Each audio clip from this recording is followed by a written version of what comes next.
Piece of mind नहीं है, piece of mind नहीं है। चिल्ड्रन को, पेरेंट्स को रिलेशनशिप बहुत संघर्ष हो रहा है। एक है, क्यों ऐसे हो रहा है? Why it's happening like that? सबसे पहले उसे समझा जाए तो विवेक की कमी। हम्म, हम जो कहते हैं विवेक, हम्म, अब विवेक कहाँ से पैदा होता है? तो दो बातों से, या तो शास्त्रों से या तो सत्संग से। जब व्यक्ति के जीवन में शास्त्र आएगा तो अपने आप विवेक जगेगा, या तो फिर सत्संग आए तो विवेक जगेगा। अब जिस परिवार में शास्त्र या सत्संग ये दोनों ही हैं, तो स्वाभाविक है कि वहाँ बाकी क्या रहा, कि जहाँ उजाला नहीं है तो बाकी रहा अंधेरा। तो जहाँ शास्त्र और सत्संग नहीं होगा तो अविवेक का प्रकट होना वह स्वाभाविक होगा और परिणाम में संघर्ष पैदा होगा। परिणाम में व्यक्तियों की अपेक्षा एक लिमिट से ज्यादा बढ़ती चली जाएगी, अधिकार भाव ज्यादा बढ़ता चला जाएगा।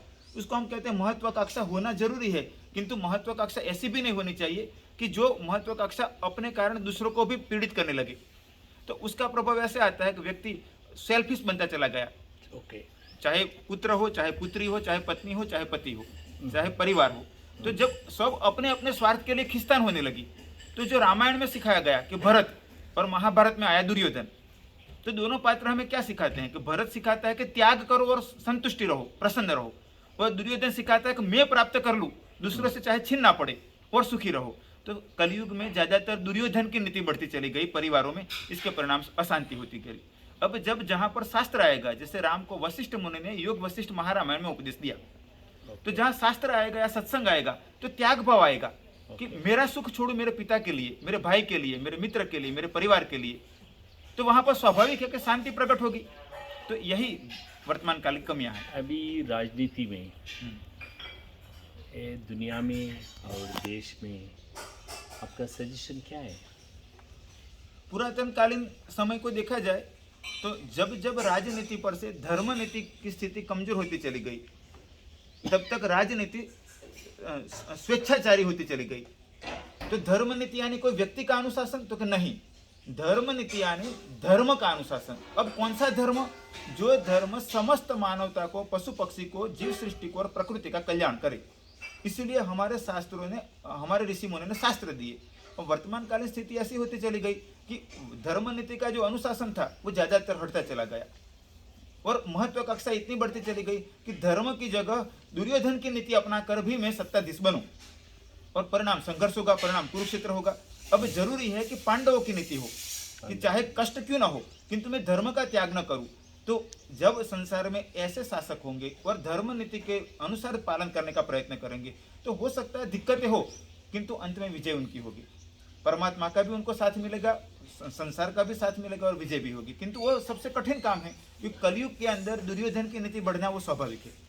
और एक बात समझिए, समाज में, इंडिया देश में 130 करोड़ पॉपुलेशन है, उनको स्वतंत्र 75 ईयर्स हो गया, अमृत महोत्सव चल रहा है, लेकिन अभी गरीबी गरीबी रहते हैं, अमीर अमीर भी रहते हैं, सबको शिक्षण मिलने का अवकाश नहीं, सबको अवकाश नहीं चल रहा है, सबको घर नहीं है, सबको अवकाश नहीं है। ये डिस्पैरिटी क्यों हो रहा है? यदि संसार में देखा जाए गरीबी और अमीरी, तो उसके पीछे हम दो कारण देख सकते हैं। मैं सन्यासी हूं और योगी हूं, तो उसी शास्त्र अनुसार कहा जाए तो एक व्यक्ति जन्म के बाद जो प्राप्त करता है और जन्म से पहले प्राप्त करता है, तो जब जन्म से पहले जो स्थितियां निर्माण हुई थी वो उसके पूर्व जन्म के अनुसार होती है। यदि एक स्कूल में दो बच्चे पढ़ते हैं, दोनों बच्चे बातें कर रहे हैं कि तेरा जन्म कौन सी तारीख को हुआ, तो दूसरे ने कहा उसी तारीख को मेरा भी जन्म हुआ। तो दोनों का एक ही तारीख को जन्म हुआ था, एक के घर में कई कार थी और एक के घर में गरीबी थी। तो क्या सृष्टि सर्जक ने पक्षपात किया? एक बच्चे को गरीब परिवार में जन्म दिया और एक को अमीर परिवार में? तो नहीं, हमारे शास्त्र कहते हैं कि ये संसार कर्म के अनुसार चलता है। जो गेहूं बोता है वो गेहूं को प्राप्त करता है, मक्का बोता है मक्के को प्राप्त करता है, आम बोता है वो आम को प्राप्त करता है। तो ये हुआ योग के अनुसार। तो अब हम संसार में व्यवहार में क्या करें? तो क्या हम ऐसे कर दे कि कुत्ता भूखा है, हम सोच ले कि भाई उसको कर्म होगा तो हम क्यों खिलाए? तो वो गलत नीति है। हमारी भी मानवता है, हमारा दायित्व है, हमारा कर्तव्य है कि हम संसार में जहाँ जहाँ जिस जिस व्यक्ति को शिक्षण नहीं मिलता है, भोजन नहीं मिलती है, व्यवस्थाएं नहीं मिलती है, तो राजसत्ता और समाज दोनों सामूहिक रूप में जुड़कर उन लोगों तक वो व्यवस्था पहुंचाए। किंतु उसमें तब स्थिति आती है कि जाति पाति को छोड़कर व्यक्ति की गरीबी पर लक्ष्य किया जाए, व्यक्ति की कमजोरी पर लक्ष्य किया जाए, व्यक्ति की कमियों पर लक्ष्य किया जाए। किंतु जब फिर ये स्थितियां खत्म हो जाती है तो फिर खिंचतान होता है और फिर झगड़े होते हैं और मूल उद्देश्य भटक जाता है कि जो मदद करना था, और उसकी जगह फिर आ जाता है जाति पाति और मैं पहले। अच्छा, आज कैसा शिक्षण चाहिए वर्तमान काल नौजवान को? वर्तमान मेरा ऐसा मानना है कि जब तक शिक्षण में भौतिक विद्या के साथ धर्म विद्या नहीं जुड़ेगी, धर्म मीन्स से क्या? धर्म मीन्स यानी मानवता, मानवता। धर्म मीन्स यानी परमार्थ, धर्म मीन्स यानी कल्याण, कि जहाँ मानवता, परमार्थ और कल्याण ये तीनों का जहाँ एकत्व होगा, और इसके साथ यदि व्यक्ति शिक्षण को प्राप्त करता चला जाएगा कि चाहे वो साइंटिस्ट बने, चाहे वो डॉक्टर बने, चाहे इंजीनियर बने, तो वो शिक्षा उसके परिवार को भी कल्याण करेगी, समाज का भी कल्याण करेगी। नहीं तो आप देखो कई जगह देखने मिलता है आतंकवादी भी बड़े एजुकेटेड होते हैं, तो मतलब ये हुआ कि उसको शिक्षण तो मिल गया किंतु संस्कार नहीं मिला। तो हमें वर्तमान के काल में एजुकेशन के साथ संस्कार की व्यवस्थाओं को भी जोड़ना, ये समाज के आगे बढ़े हुए व्यक्तियों का समाज दायित्व में है। भ्रष्टाचार बहुत हो रहे हैं, इसके लिए needy people are being deprived, poor people are exploited. इसके बारे में आप क्या कहते हैं? भ्रष्टाचार ये कैसे कंट्रोल कर रहा? दुर्योधन को समझाने के लिए भगवान कृष्ण गए, दुर्योधन को कहा कि तू धर्म का पालन कर, कम से कम इतना तो कर। तो उसने कहा कि जानामि धर्मम न च मे वृत्ति, कि मैं धर्म को जानता हूं किंतु धर्म करने की मेरी वृत्ति नहीं है। तो वर्तमान काल में ये ज्यादातर ये स्थिति है कि दुर्योधन को स्वयं कृष्ण ने समझाया तभी उसने पालन नहीं किया। तो ये स्थिति को बदलना बड़ा मुश्किल है, किंतु फिर भी प्रयत्न करने से कुछ परिणाम मिलता है।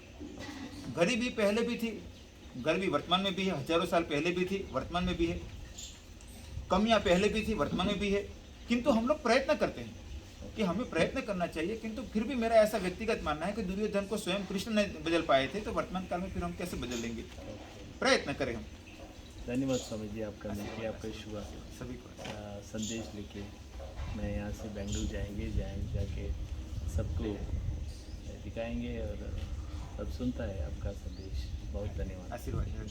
हरि विद्यार्थी को बारे में एक कट रंग कट कर